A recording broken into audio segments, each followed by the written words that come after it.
Sinon, nous allons mourir ensemble comme des idiots, disait Martin Luther King par là.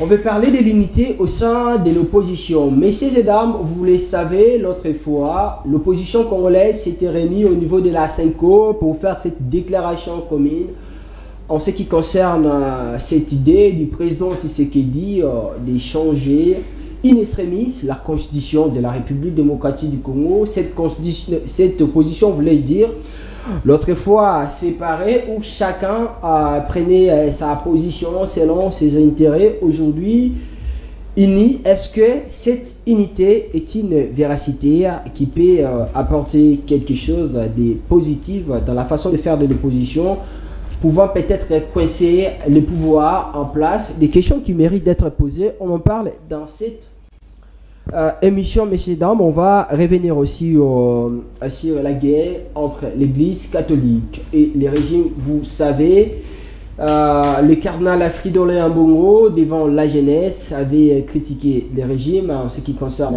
ce débat lié au changement de la constitution. L'église a pris sa position. Vous avez suivi Monseigneur Donatien Cholet à plusieurs reprises qui sans cesse exprime la position de l'église. Les pouvoirs en place attaquent et contre-attaquent en tout moment.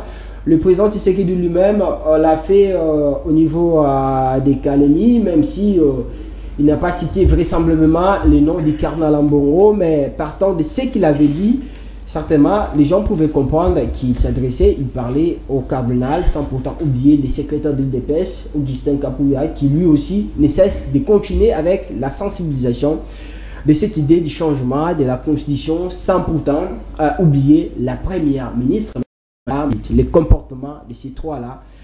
C'est bien temps, certainement, dans un moment où le gouvernement devait être concentré sur les social du peuple congolais, voir le président Tshisekedi dans la peau des sensibilisateurs, justement, pour pousser les gens à accepter son idée. Idem avec Madame Toulouka, sans pourtant aider, comment oublier Augustin Kabouya, le secrétaire général de l'UDPS, comment pouvait qualifier la connotation pouvant donner à ces trois-là pendant ces périodes. Interface, messieurs et dames, à toutes et à tous, bonjour et bienvenue. Bonjour Sam. Bonjour Daniel Roland-Lay, bonjour aimables internautes qui nous suivent présentement. Alors, pour répondre à toutes ces questions, on a fait recours une fois encore à l'école de leadership, l'école du sénateur et de l'ancien Premier ministre Augustin Matata Mpogno, justement pour aborder toutes ces thématiques, avoir aussi la position de ces partis LGD, leadership et bonne gouvernance en ce qui concerne l'unité de l'opposition, justement avec l'un du cadre des partis politiques que j'ai dit bonjour. Bonjour, merci beaucoup pour votre invitation. Alors, vous allez bien? Bon, nous savons que le pays est dans de mauvaises conditions. Mon état personnel n'importe peu au peuple congolais. Ce qui intéresse plus le peuple, c'est la République. Et la République ne va pas bien. Vu que la République ne va pas bien, nous ne dormons pas. Nous sommes au front de médias pour continuer à dire non contre le changement, dire non au changement de la Constitution, dire non contre les idées machiavéliques, les idées presque diaboliques de l'Union dite sacrée qui voudraient changer la Constitution. Pourtant, celle-ci n'est pas la cause de la misère du peuple congolais. Donc, nous sommes là pour parler au peuple congolais. Alors, M. Faustin, vous avez parlé de votre santé, c'est bien. Le parti LGD, comment se porte ce parti politique de l'ancien Premier ministre Augustin Kabouya, je vois, et comment Augustin Matata Mpogno vous l'avez dit, je vois même l'habillement, vous les garnis avec cette cravate rouge, certainement, qui est très significative pour vous. Mais vous savez, les couleurs rouge et blanc, c'est les couleurs du LGD, le leadership et gouvernance pour les développements. Parti cher, vous l'avez dit, à l'ancien Premier ministre, illustre personnage de la politique congolaise. Il restera très longtemps dans l'histoire politique de la RDC comme celui qui a réussi à stabiliser les cadres macroéconomiques, les modèles de l'expérience positive de la RDC, les modèles modèle de la gouvernance de qualité, vous l'aurez compris.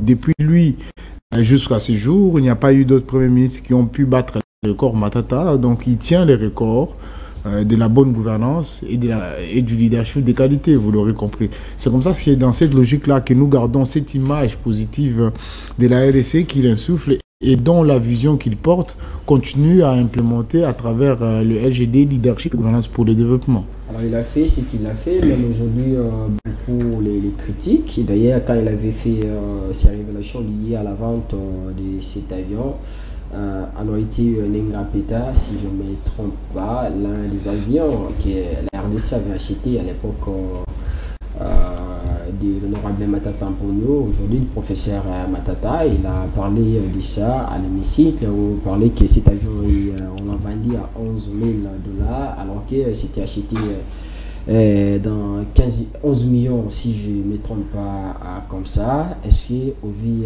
de ces actes posés aujourd'hui, Matata reste toujours ce messieurs-là, ce premier ministre exemplaire que la République aujourd'hui va continuer à valoriser, mais aussi à respecter au vu des actes qu'il a réalisés quand il était dans les affaires. Non mais écoutez, votre question, excusez-moi, votre question a déjà la réponse. Je l'ai dit tout à l'heure que Matata Ponyo Mapon restait détenteur du record de la bonne gouvernance et du leadership de qualité. Et je prends là l'exemple du sport. Si on prend l'athlétisme ou d'autres sports olympiques, vous allez remarquer que pour battre les records, il faut faire mieux que l'athlète qui détient les records. Matata Ponyo Mapon, Premier ministre de 2012 à 2016, il a pu accomplir plusieurs actions, il a battu plusieurs records, notamment celui de la stabilité du cadre macroéconomique, celui du taux de dollar les plus bas depuis plus de 15 ans aujourd'hui. Vous aurez compris qu'il détient ces records de bonne gouvernance. Et c'est comme ça qu'au Parlement, en tant que député national, il a la mission d'éclairer la lanterne du peuple congolais et guider le peuple vers la direction de la vérité. Et on l'a critiqué plusieurs fois que bon, il y avait, selon les détracteurs, des poux sur sa tête. Pourtant, on remarque qu'il n'y a rien. Parce que comparé aux résultats actuels de la gouvernance, vous allez remarquer que c'est les chaos après Matata. Après Matata, c'est les chaos. Pourquoi je l'ai dit ainsi? C'est parce que lui-même a constaté et a fait remarquer au Parlement que l'avion qui a coûté près de 15 millions de dollars parce qu'il était acheté en bon état, après, à cause de la mauvaise gouvernance, cet avion a été vendu comme des mitrailles. Pour parler dans le langage quinois et le langage que tous les Congolais comprennent, ça a été vendu comme des mitrailles parce que ça n'a pas été maintenu. Ça a été vendu à 11 500 $ seulement. Donc vous comprenez qu'on a perdu. Entre-temps, on préfère louer des avions parce que jusqu'ici, même l'avion des Congo Airways qu'on nous a présenté avec tambour et trompette, c'est un avion à leasing, c'est en location.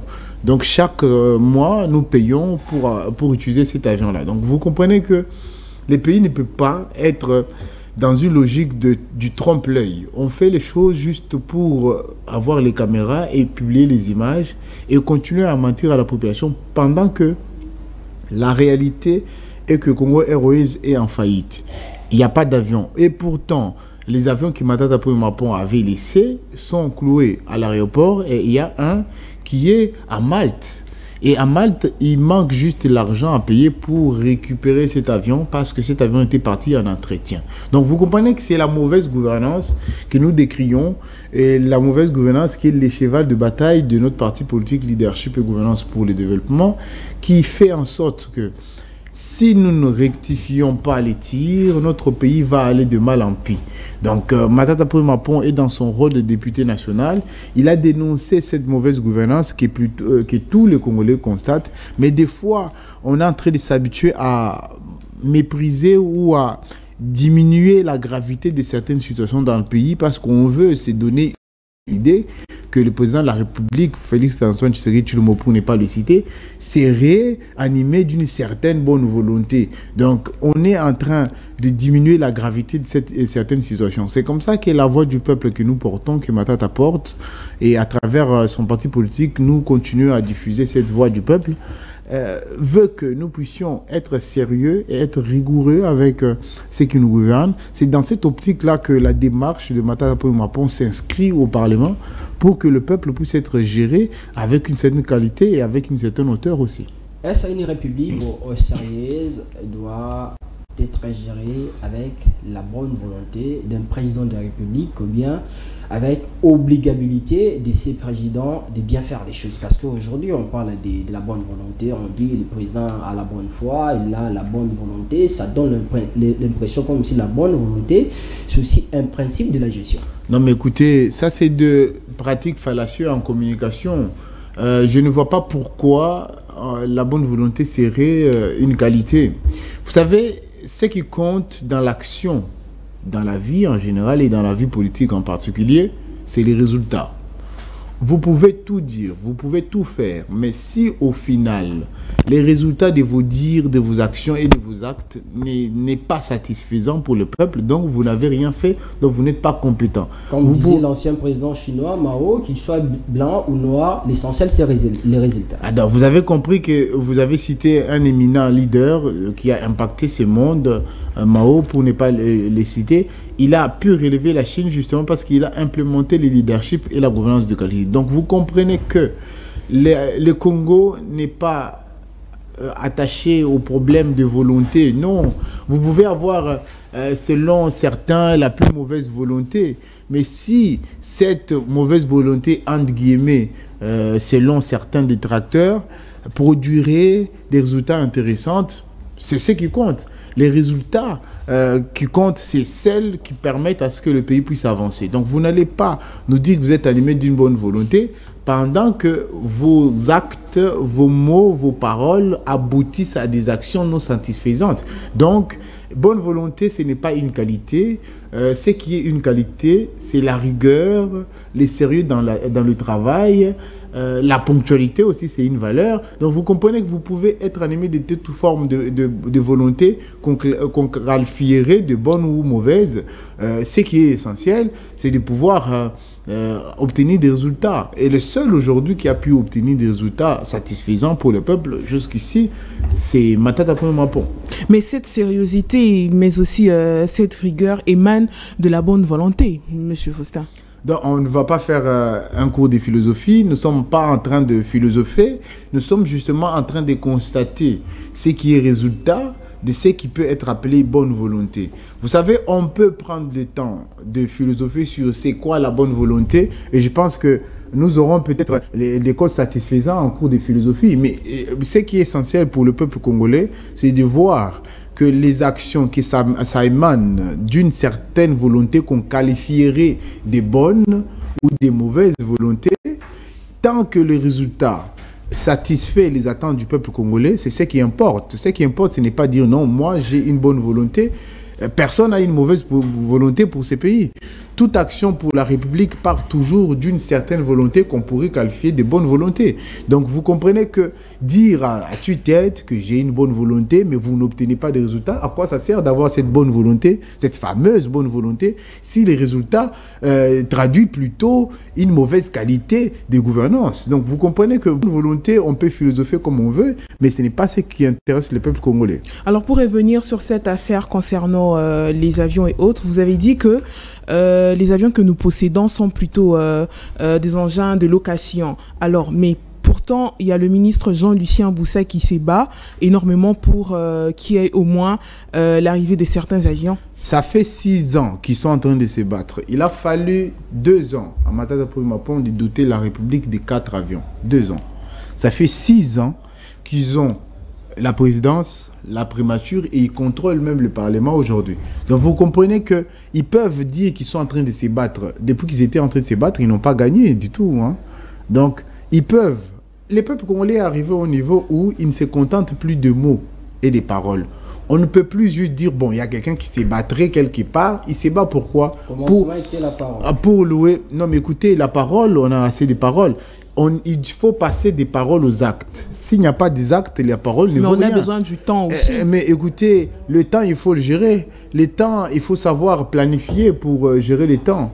Donc, le temps, c'est un élément aussi de gouvernance. Si on se retrouve dans une situation où les gouvernants sont incapables de gérer le temps, sont capables de gérer l'accomplissement de leur parole, parce qu'au commencement était la parole, vous avez paraphrasé les phrases de la Bible, je pense que vous êtes chrétien, donc vous comprenez que de la même façon que les ministres sont en train de tout faire pour diluer une certaine idée que la RDC serait conduite par des personnes qui auraient une bonne volonté, ils doivent concentrer l'énergie vers les objectifs d'obtenir des résultats.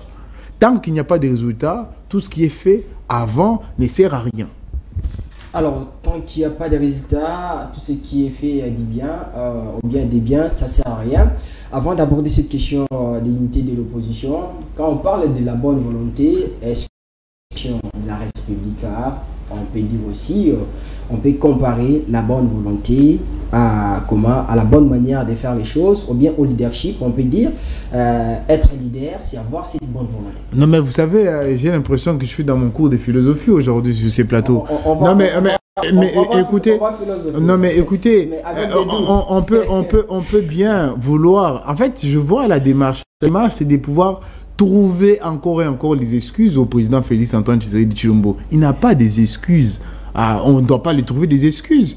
Il doit faire tout simplement ce qu'il est appelé à faire en tant que chef d'État, en tant que président de la République. Mais les excuses peuvent être aussi qu'il est très mal entouré, qu'il est entouré des personnes qui ne sont pas capables de pouvoir pousser les idées loin afin de concrétiser donc, ce qui doit être fait. Il sera le seul ange dans ses embroglios, le seul ange qui est seulement entouré de mauvaises personnes, mais ces personnes-là, c'est lui-même qui les a choisies. Mais vous-même aussi, vous le dites, non? Il y a des gens qui le disent aussi, qu'il est mal entouré, il est entouré des incompétents. J'aime bien ce dicton en français qui dit « Il n'y a pas de mauvais troupes, il n'y a que des mauvais chefs ». Si le chef ne choisit pas son équipe, il n'a pas les compétences, il n'a pas les capacités, c'est point. Donc vous comprenez qu'on ne met pas un pistolet sur la tempe du président de la République pour qu'il choisisse ses collaborateurs. Il les choisit en âme et conscience avec toutes les possibilités d'analyser. Vous imaginez que le président de la République, le pays met à sa disposition le renseignement de la République, les renseignements militaires et les renseignements civils, tout. Ils mettent à sa disposition les arsenals que la République prévoit pour gérer et prendre les bonnes décisions. Et si malgré tous les mécanismes que la République a mis en place pour aider le président de la République à prendre des bonnes décisions, mais il fait des choix des acteurs qui ne répondent pas à la qualité. Vous allez nous dire que c'est la responsabilité de ces acteurs-là, ou plutôt la responsabilité de celui qui fait le choix des acteurs. Il ne faudrait pas continuer à distiller dans l'opinion une certaine idée selon laquelle le président de la République serait innocent de tout reproche. Non, madame. C'est lui qui choisit les acteurs et c'est lui qui choisit ses collaborateurs. S'il y a un mauvais collaborateur, ça veut dire qu'il y a eu un mauvais choix. Et s'il y a eu un mauvais choix, ça veut dire que la personne qui a fait un mauvais choix n'était pas à même de faire un bon choix. C'est simple, il ne faudrait pas lui trouver des excuses. Si on en est là, c'est parce qu'il a fait des choix qui n'ont pas permis à ce qu'il puisse produire des résultats. Il faut le responsabiliser. Il ne faut pas les dédouaner de ses responsabilités, madame. Et que dire du bénéfice, que dire de l'apport du bénéfice de doute qu'on doit à ces personnes que lui nomme? Parce que on a souvent tendance à dire qu'on doit un bénéfice de doute à ces personnes, question de voir l'avancement des choses. Madame, je peux bien vous dire que dans les choix des acteurs, puisque aujourd'hui on doit être dans une dimension assez philosophique, on va s'élever à ces niveaux-là. Dans les choix des acteurs, il y a des mécanismes pour choisir des acteurs. On est tous venus, je vais vous donner l'exemple de notre très cher parti politique. Pendant la période de campagne électorale, il y avait nécessité, il y avait besoin que nous puissions aligner des candidats députés nationaux. Ou candidats députés nationaux pour être plus correct. Wow. qu'est-ce qui se passe? Tout le monde est venu déclarer qu'ils étaient prêts à pouvoir être candidats sur les listes LGD. C'est l'expression des ambitions des uns et des autres. Il y a des conditionnalités. C'est d'abord minimum avoir 18 ans, bien évidemment, et il y a d'autres exigences qui font à ce que la personne qui est candidate pour être député puisse remplir afin d'être éligible. Mais avant d'en arriver là, notre parti politique, pour bien choisir les acteurs, a fait un travail de fond, un travail objectif. Il y a eu une commission qui a été mise en place pour choisir les acteurs et choisir les candidats qui allaient être sur nos listes. Les choses ont été faites avec minutie. On voyait chacun personnellement, on interrogeait chacun individuellement pour savoir comment il va financer sa campagne. Il a fait quelles études, il a quelle expérience dans la société. Tout ce travail-là, c'était pour dénicher la crème de la crème pour les aligner sur nos listes. C'est le même principe. Quand vous voulez choisir un ministre, vous voulez choisir un mandataire public, il faut l'écouter. Ce qui n'a pas été le cas avec le président Tshisekedi. En tout cas, au vu des résultats, je ne pense pas que ça a été fait sur base des critères objectifs. Et selon vous, cela a été fait sur Non, mais écoutez, c'est clair que ça a été fait sur base des affinités politiques. Vous pensez? Écoutez, moi, j'interroge les résultats. Et par rapport aux résultats, dis-moi quel résultat tu as, je te dirai comment tu as choisi tes acteurs.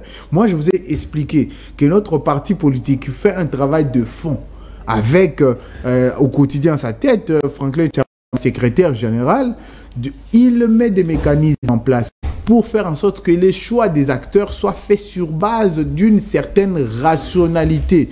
Vous n'allez pas venir candidater sur un poste de député national et qu'on puisse vous mettre sur nos listes juste comme ça. C'est ça la démarche qu'on avait appliquée pendant la période de la campagne électorale.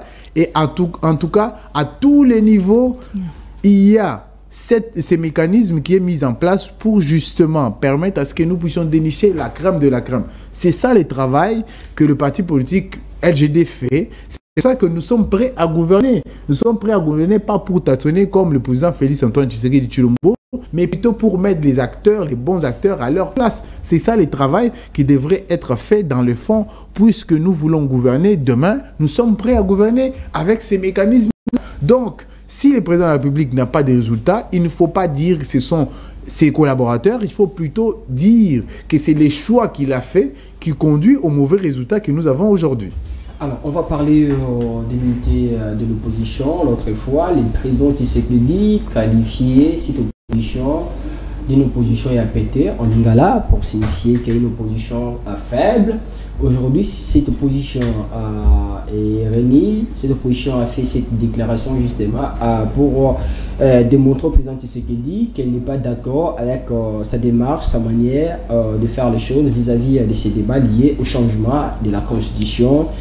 Aujourd'hui, le peuple congolais peut croire à cette opposition. Est-ce que cette opposition a des éléments, a une force qui peut d'une manière d'une autre faire du mal au pouvoir en place, mettre la pression au pouvoir? Non, mais vous savez, le sujet aujourd'hui n'est pas sur l'unité de l'opposition.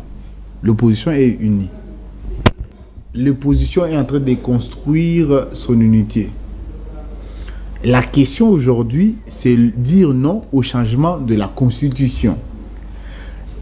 Dire non au changement de la Constitution, c'est exprimer un patriotisme positif.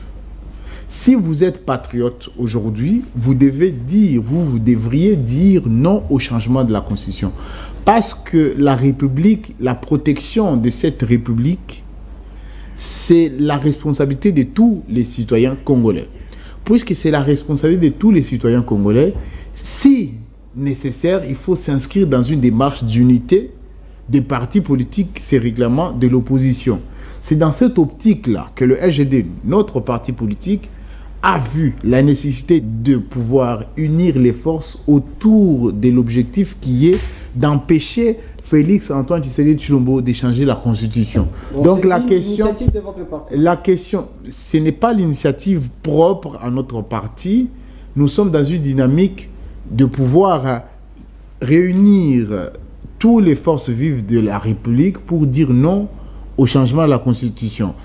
Nous sommes pour le maintien de cette République tel qu'il est. Vous voyez là, en parlant de la République, la Constitution. Parce qu'on ne peut parler de la République que s'il y a une Constitution. Et la Constitution, c'est une expression de la volonté du peuple de vivre ensemble. Si aujourd'hui, le vivre ensemble est fragilisé par une volonté de changer l'âme du peuple, parce que la Constitution, c'est aussi l'âme du peuple. On ne peut pas parler de l'âme de la RDC sans parler de la Constitution. Et c'est d'ailleurs... Si on veut toucher à un pays, on veut toucher à une république, il faut toucher à son âme. Puisque son âme, l'âme de la RDC est dans sa constitution, si on touche à la constitution, on touchera à l'âme et il n'y aura même plus d'âme à guérir. Donc si on veut guérir une âme, il ne faut pas qu'on touche à la constitution pour mener les actions, que ce soit les actions d'ordre spirituel, que ce soit les actions d'ordre politique ou philosophique, pour permettre à ce que notre pays puisse se relever si l'âme est touchée. Donc vous comprenez que nous ne devons pas mener des démarches qui doivent amener au changement de la Constitution. À tous les niveaux, nous devons dissuader quiconque amènera un projet qui serait conditionné par un changement de la Constitution. Donc vous comprenez que nous, les Congolais, sont unis derrière cette idée d'empêcher les changements de la Constitution. Donc l'unité construction. Parce que vous avez vu plusieurs acteurs, c'est régulièrement de l'opposition, se réunir autour d'un objectif commun. Il faut vous dire que l'opposition et les peuples congolais sont unis derrière cette idée d'empêcher le président Félix Antoine Tshisekedi Tshilombo de pouvoir changer la Constitution. Donc, le sujet aujourd'hui n'est pas l'unité qui est en construction de l'opposition, mais plutôt les questionnements sur l'opportunité qui n'existe pas sur les changements de la Constitution. Donc, je pense que nous devrions plus poser les curseurs sur les questions liées au changement de la Constitution, parce que le peuple congolais a la capacité de s'unir autour d'un objectif commun. Aujourd'hui, le peuple est mobilisé, ils sont mobilisés constamment pour protéger la République, et ça passe par protéger la Constitution qui est l'âme de la RDC. L'opposition, si dit, pense avoir le peuple derrière elle, le pouvoir en place passe la même chose. Vraisemblablement, le peuple est avec qui et de quel côté? Mais vous savez, le peuple est avec la vérité. La vérité, c'est où? La vérité, aujourd'hui, c'est que la Constitution n'est pas le problème qui empêche le président Félix à trouver des solutions aux questions de société, aux questions d'économie, aux questions de relations internationales, et j'en passe, c'est les meilleurs. Donc vous comprenez que aujourd'hui, la Constitution est utilisée comme bouc émissaire idéal pour expier les péchés du président Félix Antoine Tshisekedi Tshilombo. Il a péché sur la gouvernance, il a péché sur le leadership, il a péché sur la sécurité, il a péché sur le social des Congolais. Et alors, parce qu'il a péché, il veut utiliser la Constitution comme victime expiatoire. Le peuple congolais a constaté qu'il a péché dans la gouvernance de qualité, alors il veut utiliser la Constitution comme bouc émissaire. Écoutez, vous allez remarquer que le peuple congolais est à même de pouvoir en charge. Et je pense que le président Félix Antoine Tshisekedi Tshilombo est bien placé pour savoir qu'on ne joue pas avec les peuples. Parce qu'on joue avec les peuples, on joue avec les feux. Et le peuple est à même de se protéger et la République est à même de s'auto-protéger pour qui veut toucher à la Constitution qui est le socle de la République. Donc vous comprenez que nous ne pouvons pas permettre que quiconque vienne nous dire que pour arranger ceci ou cela, il faut fragiliser la République. Il faudrait que les républicains que nous sommes, les patriotes que nous sommes, nous puissions dire non au changement de la Constitution, parce que cela va de la vie nationale et même de la sécurité nationale, vous comprenez. Donc nous devons nous lever comme un seul homme pour dire non au changement de la Constitution, et cela passe par une mobilisation permanente du peuple, et je pense que le SGD est mobilisé et tous les peuples qui suivent Matata Ponyo Mapon sont mobilisés et tous les autres acteurs sont en train de démobiliser sur le terrain pour que nous puissions faire un front commun contre le changement de la Constitution. Et croyez-moi, le changement de Constitution ne sera pas fait dans ce pays.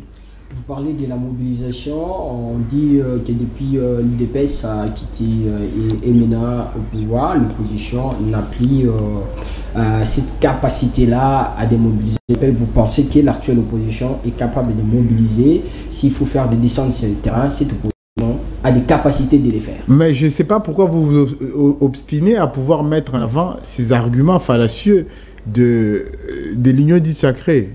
On va tenter de comprendre un peu. Si vous voulez prendre l'UDPS comme un certain exemple, vous le prenez sur quel angle? Vous pensez que dans ce pays, l'UDPS pourrait être l'exemple de la qualité dans la gestion, de la qualité dans la gestion de l'opposition? Qualité de la mobilisation. Non mais écoutez... Quand l'UDPS parlait, tout le monde sortait mais écoutez, le contexte a évolué. Vous pensez aujourd'hui, le président de la République parle pour mobiliser les gens vont être dehors. Et il faut plutôt parler de son père qui arrivait à mobiliser. Parce que c'était quelqu'un qui avait mené un combat jusqu'à un certain niveau. Mais ces temps-là est révolu. Ces temps-là, d'autres temps, d'autres mœurs, dit-on. Aujourd'hui, les paraxes politiques ont évolué. Il ne faut pas être dans une démarche de sous-estimer l'opposition aujourd'hui. Il ne faut pas être dans une démarche de sous-estimer le peuple congolais. Les peuples congolais n'aiment pas qu'on les sous-estime. C'est comme ça que dans cette optique de sous-estimer les peuples, le président de la République va se retrouver face à un mur contre le changement de la Constitution. Donc, il va se heurter à un mur et le peuple congolais va faire un bloc pour empêcher quiconque de pouvoir toucher la République qui est la Constitution. Je vous ai dit tout à l'heure que si on doit parler d'une âme de la RDC, on doit parler de sa Constitution. Parce que ce qui réunit la République et ce qui construit la République, c'est l'âme qui se trouve être la Constitution. On ne touche pas à la Constitution sans toucher à l'âme de la République. Donc vous comprenez que nous devons l'âme de la République qui se trouve dans la Constitution et quiconque viendra pour toucher à la République, les peuples congolais vont l'arrêter et croyez-moi, le peuple est jaloux de sa Constitution, il ne va pas laisser le toucher même à un seul article de la Constitution. Mais ce peuple-là a aussi besoin de savoir pourquoi est-ce qu'il ne faudra pas changer cette constitution. Parce que dans les oreilles de ce dernier, il n'y a que la chanson du non au changement de la constitution. Alors que on a peut-être un peuple qui ignore le pourquoi du non-changement de la constitution. Non mais écoutez, madame, le peuple sait. Il ne faut pas considérer le peuple comme étant... Le peuple congolais, c'est un peuple de personnes qui s'instruisent. Le peuple congolais est mature dans la gestion de la chose publique et mature dans la politique. Il ne faut pas qu'on change la constitution de 1, c'est parce que ce n'est pas ça la raison de la mauvaise gouvernance. Il ne faut pas qu'on change la constitution parce que des 2, ce n'est pas la raison de l'insécurité. Il ne faut pas qu'on change la constitution parce que de 3, ce n'est pas ça qui n'arrive pas à permettre à ce que nous puissions récupérer Bunagana. Les problèmes de la RDC, c'est la gouvernance et le leadership de qualité. Ce n'est pas la constitution. Le président Félix, s'il était à même de trouver des politiques pouvant permettre à ce que cette république puisse arriver à se développer, il n'allait pas toucher à la constitution, madame.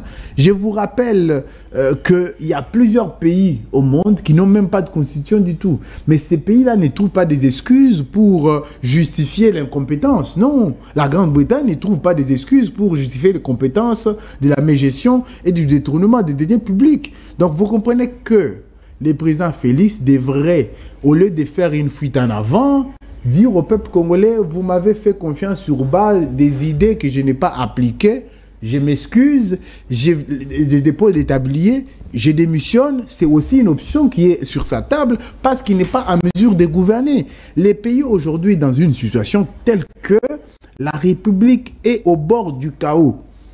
Déjà que nous sommes dans un chaos social, nous risquons d'être dans le chaos total parce qu'on veut changer la constitution. Des 700 millions, 600 millions de déplacés au niveau dans l'est de la République démocratique du Congo, en ce qui concerne ces guerres entre la RDC et le Rwanda. Mais et vous pensez que pour gérer cette situation-là, il faut changer la constitution? Ou si on change la constitution demain, les déplacés vont revenir dans leur maison?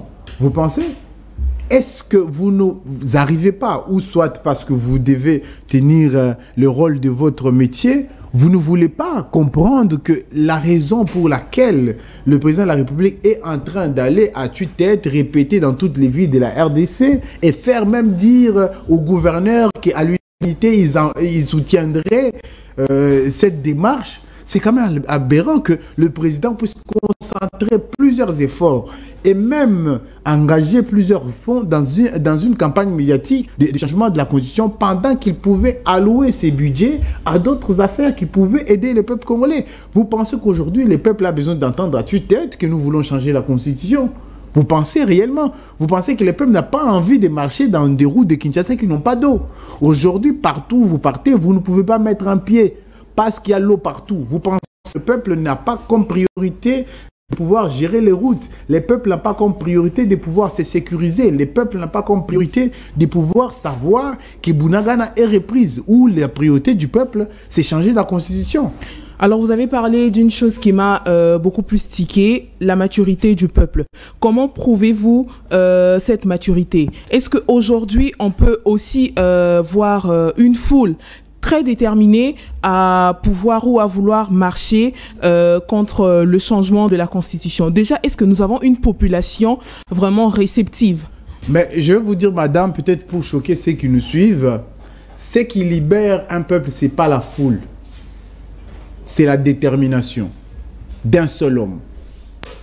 Ce qui libère le peuple, ce n'est pas la foule. La foule n'a jamais développé un pays. La foule n'a jamais impacté un pays. Ce qui impacte les pays, c'est le leadership et la gouvernance. Donc vous allez comprendre que si aujourd'hui on peut parler de la liberté des Noirs aux États-Unis, par exemple, c'est parce qu'il y a eu Martin Luther King. Si on peut parler de l'Inde aujourd'hui, c'est parce qu'il y a eu Gandhi et les autres. Si on peut parler de la France aujourd'hui, c'est parce qu'il y a eu De Gaulle. Il n'y a jamais eu une foule. Donc ne pensez pas... la diplomatie agissante dans notre pays parce qu'il y a eu Félix Tshisekedi. Vous êtes gentil, vous n'allez pas jouer ces jeux-là parce que, croyez-moi, les peuples vont vous lapider en sortant du studio. Donc si vous pensez que les résultats positifs doivent venir avec la foule, vous vous trompez. Parce que l'UDPS nous a prouvé qu'ils estimaient que apprendre à gouverner, c'est mobiliser les masses. Nous avons vu qu'avec cette recette-là, les résultats qu'ils peuvent produire, c'est les néants en termes de gouvernance. Donc, ne pensez pas que mobiliser les masses, c'est ça la clé du développement d'un pays. Non. Même des époques, on ne gère pas la République dans la rue. Non, mais écoutez, j'ose croire que vous avez aimé ces paroles de l'ancien président qui s'avère être aujourd'hui un homme sage parce qu'il a fait des choses qu'aujourd'hui les peuples congolais considèrent qu'il était les mieux indiqués et les mieux avertis. Et notamment dans le choix de Matata Ponyo-Mapan comme Premier ministre, aujourd'hui le peuple congolais est d'accord avec Joseph Kabila qu'il avait fait un bon choix de pouvoir choisir Matata Ponyo comme Premier ministre parce que depuis ces choix-là, après, il y a eu que déluge. Donc vous comprenez que il ne faut pas mettre la question du changement de la Constitution sur une certaine capacité de voir la foule. Croyez-moi, il y a une majorité silencieuse qui n'arrive pas à avoir le courage de venir s'afficher et affirmer haut et fort qu'ils sont contre la Constitution. C'est comme ça que nous sommes les porte-voix de cette majorité et minorité silencieuse. Mais c'est une faiblesse. C'est la raison pour laquelle nous n'avions vraiment pas cette possibilité d'avoir une population assez réceptive. Non mais écoutez, le peuple est dans des situations compliquées. Il faut aussi comprendre que le peuple est lassé et fatigué de la situation sociale actuelle. Pour que quelqu'un se mobilise, il faut qu'il puisse avoir de l'énergie. Le peuple doit aller quitter de Tchangou jusqu'au centre-ville en dépensant minimum 10 000 francs par jour. Pendant qu'il peut aller en ville pour gagner 5 000 francs. Donc, il ne pourra même pas avoir assez pour son retour. Et s'il doit... Pour l'intérêt du pays, on ne peut pas voir cela. Non, mais écoutez, c'est comme ça, vous avez raison, madame, de faire appel à ces sens du patriotisme. Je suis d'accord avec vous qu'il faut que les peuples puissent mobiliser l'énergie du patriotisme. Parce que être patriote, c'est exprimer l'amour pour son pays. Et si on veut exprimer l'amour pour son pays, il faut se dépasser. Il faut même aller au-delà de ces manques pour permettre à ce que le pays avance. Donc vous comprenez que nous avons aujourd'hui, vu la situation, besoin qu'il y ait un sursaut patriotique pour que nous puissions libérer ces pays, parce que ces pays risqueraient d'être emprisonnés par l'Union dite sacrée dans la dictature, parce que nous ne sommes pas loin de la dictature, nous ne sommes pas loin de revenir vers nos vieux démons. Donc il faut faire attention pour ceux qui pensent que nous sommes loin du phénomène Zaïre, nous sommes en train d'aller en plein dedans. Si nous ne faisons pas l'effort de nous mobiliser au-delà de nos manques, au-delà de nos incapacités pour dire non au changement de la Constitution, nous allons créer un Marshal Mobutu dans ce pays et vous allez vous étonner que le pays va reculer de 1000 ans. Donc vous comprenez que nous devons avoir un sursaut patriotique pour alerter les peuples qu'il y a danger, il y a péril à la demeure. Il faudrait dire au peuple congolais de protéger la République, notre bien commun. Pour protéger cette République, nous devons nous surpasser. Si nous sommes fatigués, mobilisons l'énergie. Si nous sommes dans une situation économiquement préoccupante, nous devons mobiliser quand même l'énergie qui nous reste pour dire non au changement de la Constitution. Si nous ne le faisons pas, nous allons avoir nos yeux qui pour pleurer. Parce que visiblement, le président Félix Antoine Tshisekedi Tshilombo n'est pas prêt à reculer face aux menaces du chaos qui court la République. Nous devons l'empêcher d'aller vers le chaos parce que la responsabilité de gérer la République, la responsabilité de protéger la République, ça incombe à tous citoyens sans exception aucune. Le même peuple que vous défendez aujourd'hui, quand il s'agit du voyage dans des provinces, quand il organise ses meetings, vous voyez ces peuples et qui viennent avec des drapeaux justement pour acclamer le président Tshisekedi. Non, il faut faire une différence entre les militants de l'UDPS, les militants du parti de l'Union dite sacrée et les peuples congolais. Écoutez, c'est vrai qu'on ne peut pas donner les chiffres exacts des Congolais malheureusement parce qu'il n'y a pas eu de recensement depuis certaines années, pendant que le président actuel nous avait promis qu'il allait faire un recensement. Vous voyez qu'il ne tient pas ses promesses. Et les peuples congolais le savent. Même il est le face de cette carte d'identité. Non, mais vous avez vu quelle carte d'identité? Vous avez une carte d'identité, vous? Non. Mais le président... mais le président a quelle carte d'identité? Donc, à quoi ça sert d'avoir un président qui a imprimé un document? Ces cartes d'identité n'ont aucune légitimité aujourd'hui. Si on demande au peuple congolais combien de personnes ont des cartes d'identité, ils vont nous montrer des cartes d'identité. Le président lui-même a une carte d'identité. Ça veut dire que vous voulez nous dire que le président est tellement égoïste au point que même la carte d'identité, il l'a pour lui-même. C'est ça que vous voulez nous dire. Donc, non, mais écoutez, les peuples congolais réfléchissent. Comment vous voulez dire que seul le président de la République a une carte d'identité? C'est comme ça que seul le président de la République a la possibilité de se déplacer parce qu'il a les gyrophares, mais tous les Congolais doivent affronter les embouteillages. Donc c'est ça qu'il voulait nous dire, que nous devons tout donner au président Félix et lui ne doit rien au peuple congolais. C'est ça qu'il voulait nous dire. Donc vous comprenez que nous devons arrêter tant qu'il est temps. Parce que vous voyez, vous dites... Bon, ces opposants, encore une fois de plus, à longueur de journée, ils nous disent qu'il ne faut pas changer la Constitution pour leurs intérêts. Non, nous nous battons pour la République.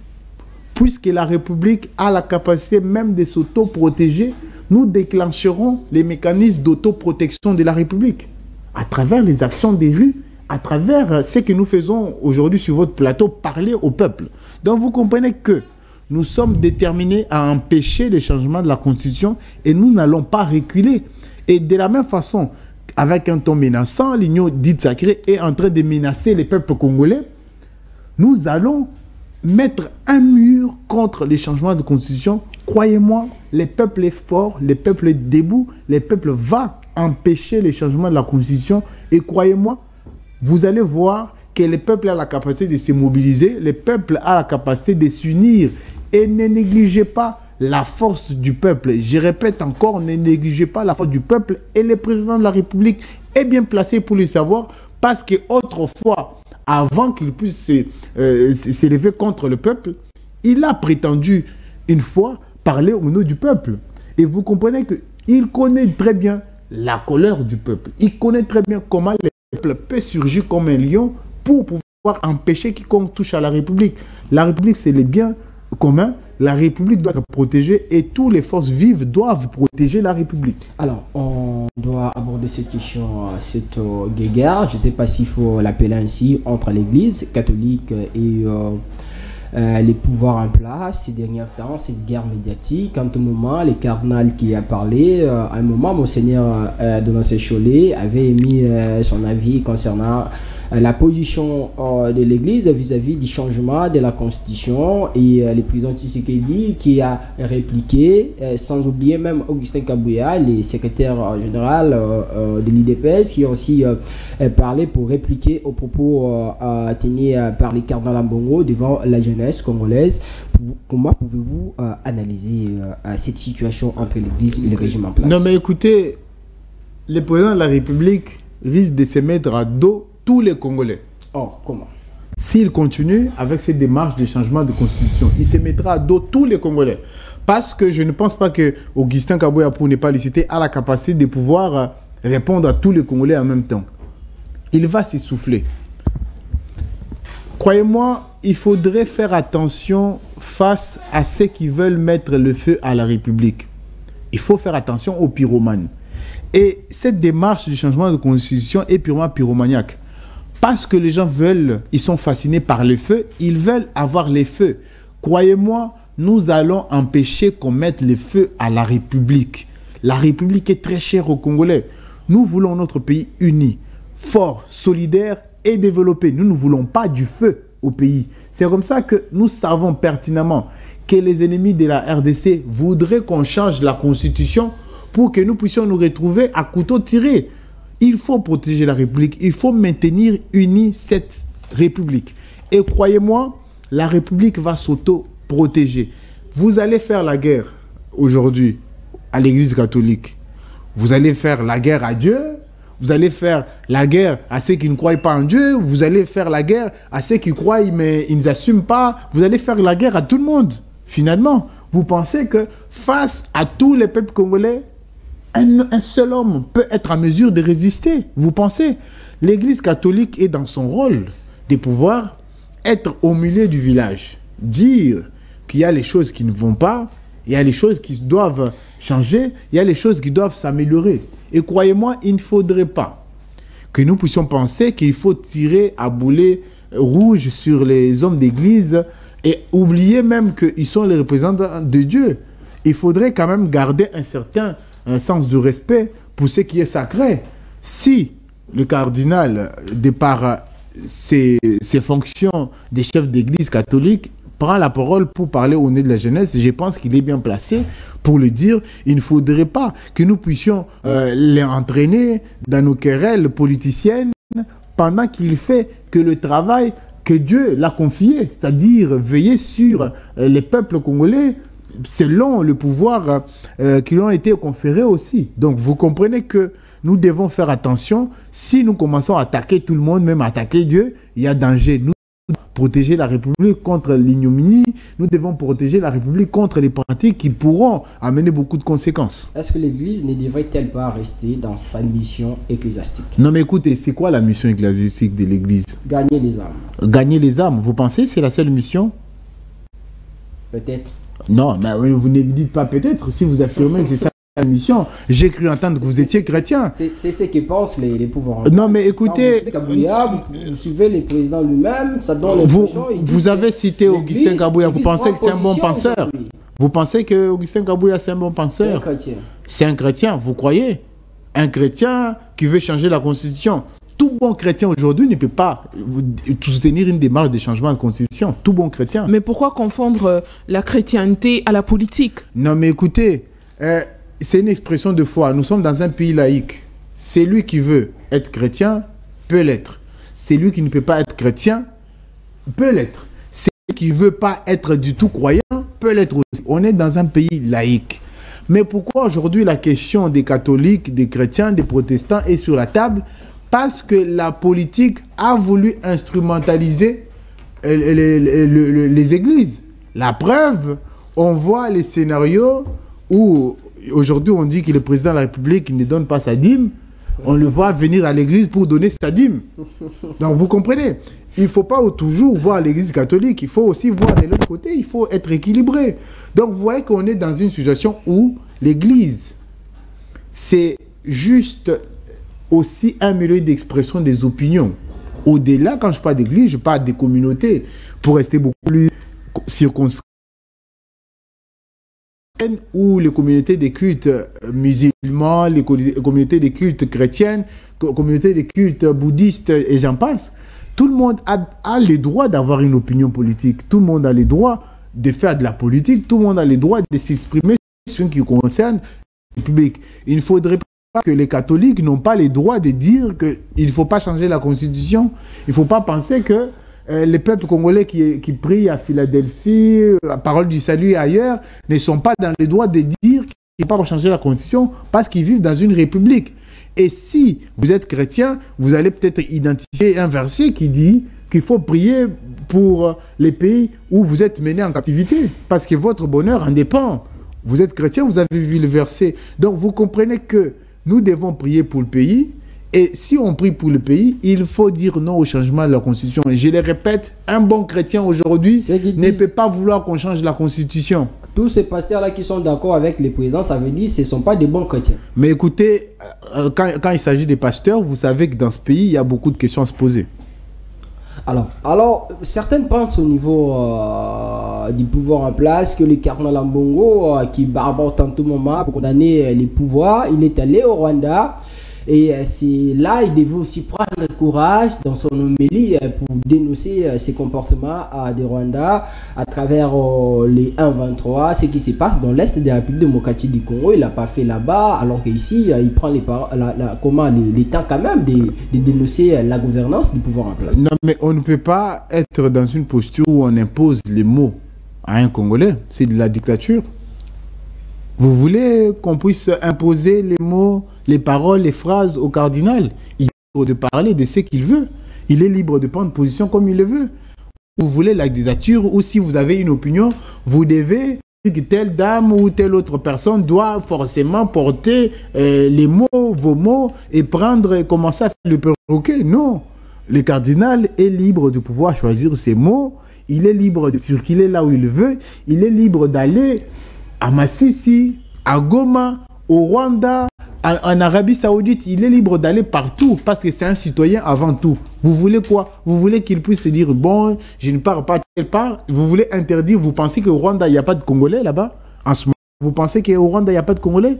Il y a les Congolais qui vivent au Rwanda, il y a les Rwandais qui vivent au Congo. Il faut dissocier les peuples et les guerres politiques. Les peuples rwandais, c'est un peuple qui est en train de vivre au Congo aussi, et les peuples congolais vivent aussi au Congo. Au Rwanda, j'allais dire, si vous partez au Rwanda, vous allez voir les peuples congolais qui est là-bas, vous allez voir ici, il y a aussi les Rwandais. Il ne faudrait pas qu'on puisse mettre en place une guerre de peuples, non. Il faudrait que les différents politiques soient réglés sur les terrains politiques, et les terrains diplomatiques, il ne faudrait pas tout mélanger les peuples, mélanger les citoyens qui se déplacent d'un pays à un autre. Non, il faudrait faire un distinguo qu'il ne faudrait pas mélanger les peuples. Les questions politiques doivent être réglées sur les terrains politiques. Le président Tshisekedi est un citoyen du pays ou pas? Oui, il est citoyen du pays. Et pourquoi quand c'est lui qui se déplace pour aller de l'autre côté, ça doit poser problème? Non, mais il est citoyen avec une certaine particularité. Si vous l'avez oublié, il est président de la République.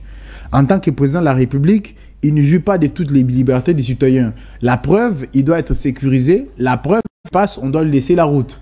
Ça veut dire que la République prévoit les mécanismes par rapport à une personnalité dépositaire d'autorité publique, de trouver des mécanismes pour qu'il puisse être sécurisé. Le président Félix Tshisekedi, qu'on aime ou qu'on l'aime pas, il est en train d'assumer les fonctions de président de la République. Puisque nous voulons que la République soit unie, nous voulons aussi qu'il y ait respect des principes. Nous sommes un parti qui se veut républicain. C'est un parti qui respecte les principes. C'est le principe. Le président Félix Antoine Tshisekedi, il a les fonctions de président de la République. S'il se déplace, ce n'est pas lui la personne de Félix Tshisekedi qui se déplace, c'est la République. C'est dans ce sens-là que quand il se déplace, il y a une signification politique à tout. Donc, on ne dit pas que tout citoyen ne peut pas se déplacer là où il le veut, mais lui, en tant que président de la République, il ne peut pas tout faire. La preuve, il ne peut pas venir dîner avec nous quand il le veut. Non, il doit être conduit selon un certain protocole et la loi fait de lui un citoyen avec certaines particularités. C'est ça les principes républicains. Puisque nous voulons protéger la Constitution, nous voulons aussi protéger la fonction président de la République. Donc nous sommes conscients que ce qui nous importe, c'est la République. S'il faut protéger la République, il faut qu'on protège la République pour que tout le monde qui vient puisse se mettre sur une chaise en sachant que ce n'est pas ma chaise, c'est la chaise de la République. En sachant que de ma maison, j'utilise des caméras de la République. Croyez-moi, là, je suis en train d'imager pour que le peuple nous comprenne mieux. Donc, si le président de la République joue un rôle en tant que président de la République, il est président de la République. Quand il sera sénateur à vie, en 2028, parce qu'il le sera, il va être traité comme tout citoyen, mais avec les particularités et avec ce qui est organisé dans la loi sur les anciens chefs de l'État. Mais en dehors de ces intérêts politiques purement stratégiques dont vous faites allusion de l'autre côté, il peut aussi avoir des intérêts privés à lui qu'on n'est pas censé connaître. Non, mais écoutez, personne n'a l'interdit d'avoir des idées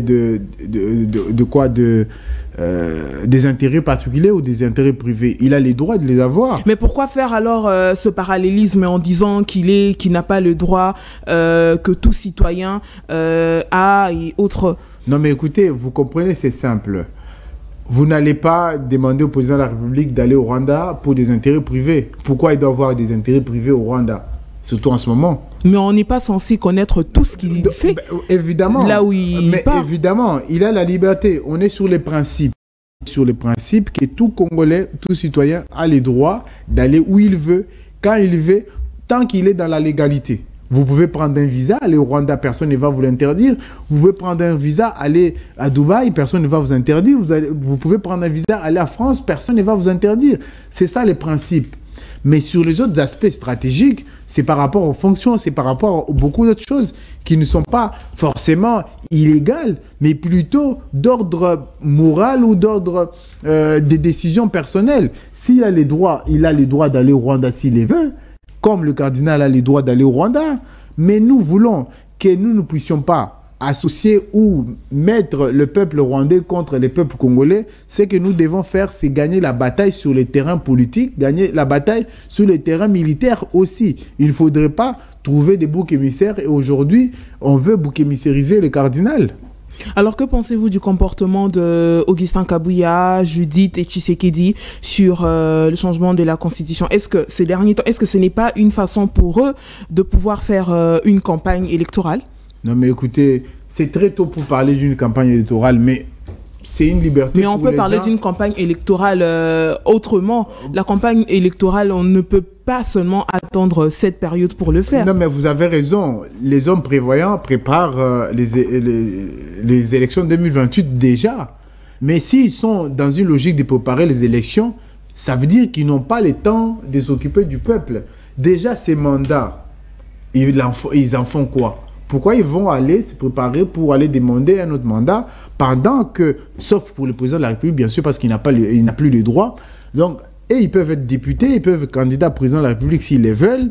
Mais ce que nous voulons est que dans ces laps de temps, entre aujourd'hui et 2028, qu'ils puissent mieux s'occuper du peuple congolais. C'est ça que nous voulons pour la République. Et si vous me dites qu'ils sont dans une démarche de préparer les élections, c'est leur liberté, c'est leur stratégie, mais tout ce que nous voulons, qu'ils puissent mieux s'occuper du peuple et qu'ils ne puissent pas trouver la Constitution comme les boucs émissaires pour justifier l'inaction politique qu'ils sont en train de faire. Alors, comment prévoyez-vous l'avenir politique de ces pays? Vous allez répondre, vous en profitez aussi pour conclure l'émission. Non, mais écoutez, je vais plutôt parler de l'avenir du peuple. Le peuple a son avenir entre les mains. Le peuple aujourd'hui doit comprendre que la responsabilité de protéger la République incombe à tout le monde. Il n'y a pas la République du clan Tshisekedi, il n'y a pas la République du clan Matata, il n'y a pas la République du clan Kabila, il y a la République démocratique du Congo. Puisqu'aujourd'hui, la République démocratique du Congo est en danger et face à un chaos imminent, avec l'idée du changement de la Constitution, les citoyens qui sont dotés de la mission constitutionnelle de protéger la République doivent s'élever dans le cadre légal pour pouvoir empêcher les changements de la Constitution. Et les partis politiques LGD, dont je suis membre et cadre, va mener des actions sur terrain, des actions politiques notamment, pour pouvoir empêcher le changement de la Constitution. L'avenir de la République démocratique du Congo dépend de notre capacité à se mobiliser pour dire non contre les changements de la Constitution. Si vous voulez un avenir du chaos, laissez le président Félix-Antoine Tshisekedi continuer avec son idée macabre. Si vous voulez arrêter l'hémorragie qui s'annonce, si vous voulez arrêter le chaos qui s'annonce, mobilisons-nous comme vous voulez, comme vous pouvez. Partout où vous êtes, dans un moment d'échange entre amis, faites reculer l'idée du changement de la Constitution. Dans des salons où vous pouvez discuter avec les uns et les autres, faites reculer l'idée du changement de la Constitution. N'attendez pas seulement une mobilisation publique, il faut une mobilisation même dans le privé. Il faut, quand vous parlez avec un ami à l'université, vous lui dites il ne faut pas qu'on change la Constitution. Quand vous parlez à un ami au coin de l'avenue, il faut lui dire il ne faut pas qu'on change la Constitution. Parce que si on laisse cette idée macabre évoluer, nous allons tuer la République, nous allons mettre le chaos à la République, et ceux qui auront la responsabilité du chaos, ça sera l'Union dite sacrée, parce que la République aujourd'hui n'a pas besoin de changement de la Constitution, nous avons plutôt besoin de l'amélioration des conditions de vie du peuple congolais. Faustin Timanga, cadre du parti politique LGD de l'ancien Premier ministre, Augustin Matata-Ponyo. C'est un réel plaisir pour nous de vous recevoir sur ce plateau. Merci surtout d'avoir répondu à toutes nos questions. Merci beaucoup pour votre invitation. Toujours un plaisir de venir sur votre beau plateau. Merci Sarah. Merci Daniel. Merci à vous, Monsieur Faustin. Alors, je vais conclure cette émission avec cette citation. L'expression patriotique que nous devons adopter tous, c'est de vivre nos vies, car la liberté que nous jouissons, la liberté que nous gagnons chaque jour qui passe, est la seule chose qui vaincra nos ennemis. À demain jeudi pour le 4e numéro de la semaine de cette émission. Que vive la République, vive la RDC, restez-nous toujours fidèles.